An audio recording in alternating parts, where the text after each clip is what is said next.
Hi lovely friends, today I will show you an easy way to find the clipboard on a Samsung Galaxy phone. If you find this video helpful, make sure to leave a like and comment a heart. First, open any app where you can type text.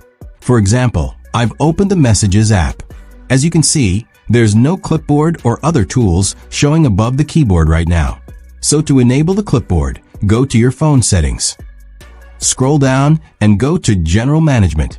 On this page, you'll find an option called Samsung Keyboard Settings. Press to open it. Now scroll down a bit and you'll see an option called Keyboard Toolbar. The Keyboard Toolbar is a row of quick access tools above the Samsung keyboard. It lets you easily use features like voice typing, emojis, clipboard, and settings. Make sure the toggle is turned on. Now, when you go back to any app with a keyboard, you should see the clipboard icon. The clipboard stores the text, images, or links you copy, so you can quickly paste or reuse them from the keyboard anytime. Thanks for watching, and don't forget to subscribe.